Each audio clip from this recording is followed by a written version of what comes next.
আসসালামু আলাইকুম প্রিয় দর্শক, আপনারা আপনারা কয়েকদিন যাবত দেখতেছেন একটা ভিডিও ঘুরে বেড়াচ্ছে সোশ্যাল মিডিয়ায়। মূলত আপনারা জানেন যে এর আগে নেট বন্ধ করে দিয়ে যে ধরনের হত্যা গুম চালাইছে ছাত্র জনতার উপরে, তা প্রকাশ করার মতো না। অনেকেই অনেক অনেক মা বোনেরা বিভিন্ন বাড়ির ছাদে থেকে জানালা থেকে বিভিন্ন কিছু ভিডিও করেছেন। তেমনি একটা ভিডিও এখন গত 5ই আগস্ট স্বৈরাচার সরকার পতনের পরে বিকেলবেলা আশুলিয়ায় আপনারা জানেন, আশুলিয়ায় একটা ভ্যানে বেশ কয়েকজন লাশের স্তূপ রাখা হয়েছে, আরও রাখা হচ্ছে। ওখানে কিছু পুলিশ ঘোরাফেরা করতেছে, পুলিশদের পরিচয়ও পাওয়া গেছে, অলরেডি পাওয়া গেছে। চ্যানেল 24-এর একটা নিউজে দেখলাম যে ভ্যানে তোলা হচ্ছে, যে আবার কিছু ডিবি অফিসার হাঁটাচলা করতেছে। আমার আসলে বলার মতো ভাষা নাই যে এমন একটি পরিস্থিতি এই বাংলাদেশে ঘটেছে, এই পুলিশরা ঘটাইছে, এই স্বৈরাচার ঘটাইছে।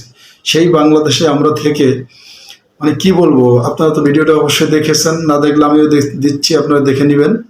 এমন বিভৎস ঘটনা এই বাংলাদেশে ঘটানোর পরে আজকে দেখলাম আইনমন্ত্রী আইন উপদেষ্টা কালকে বলেছেন আসিফ নজরুল যে আওয়ামী লীগ রাজনৈতিক দল, তাদের রাজনৈতিক অধিকার আছে।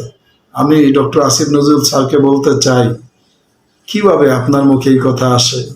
একটা ছাত্র জনতা গণহত্যার পরে যখন গণ অভ্যুত্থানের মাধ্যমে যখন স্বৈরাচার ফ্যাসিস্ট সরকার চলে গেছে, পালাইতে বাধ্য হয়েছে এই দেশ থেকে, তার নাম নিশানা মুছে ফেলার কথা। সেই জায়গায় সেই গণ অভ্যুত্থানের যে ছাত্র জনতা অভ্যুত্থানের মাধ্যমে আপনাদের যে সরকার গঠিত, সেই সরকারের উপদেষ্টা, আইন উপদেষ্টা হয়ে, দায়িত্বশীল আইন উপদেষ্টা হয়ে আপনি বলেন এখন পর্যন্ত রক্তের দাগ শুকায় নাই, এখন পর্যন্ত কোনো কিছু ক্লিয়ার হয় নাই। এরকম আরো অনেক ভিডিও আছে, আপনারা যে ভিডিও দেখতেছেন এমন আরো অনেক ভিডিও আছে, এখন পর্যন্ত এগুলা সুরা হয় নাই। আপনি কিভাবে বলেন এই দেশে রাজনীতি করার সুযোগ আছে? আপনার কাছে ডক্টর আসিফ নজরুল স্যারের কাছে প্রশ্ন, যেই দেশে যেই সময়ে স্বৈরাচারে আবির্ভাব ঘটেছে, স্বৈর শাসকের পতন হয়েছে গণ অভ্যুত্থানের মাধ্যমে, কখনো ওই দেশে সেই স্বৈর শাসকের নাম নিশানা থাকার কথা? আপনি আবেগ দেখাচ্ছেন, না ভদ্রতা দেখাচ্ছেন, না কূটনৈতিক দেখাচ্ছেন, নাকি ডরে বলতেছেন? আমি বুঝতেছি না।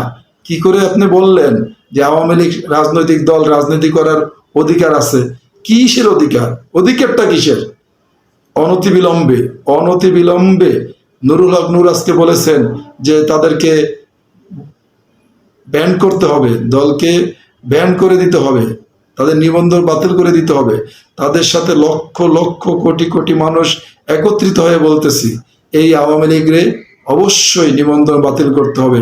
আওয়ামী লীগ এখন আওয়ামী লীগ নাই, আওয়ামী স্বৈরাচার লীগ। স্বৈরাচার লীগের কখনো এই বাংলাদেশে রাজনীতি করার অধিকার থাকতে পারে?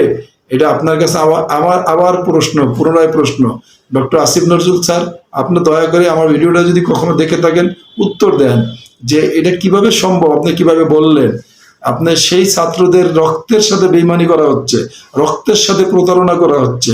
এখন পর্যন্ত অনেক বাচ্চার মা বাবা খুঁজে পায়নি, অনেক ছেলে মেয়েদের লাশ খুঁজে পাওয়া যাচ্ছে না। আপনি কিভাবে বলেন যে আওয়ামী লীগের রাজনীতি করার অধিকার আছে? অধিকার বলতে আপনি কি বোঝান? স্বৈর শাসকের পতনের পরে স্বৈর শাসকরে আপনি এই বাংলাদেশে পুনরুস্থাপন করতে চান, এটা আপনার অধিকার?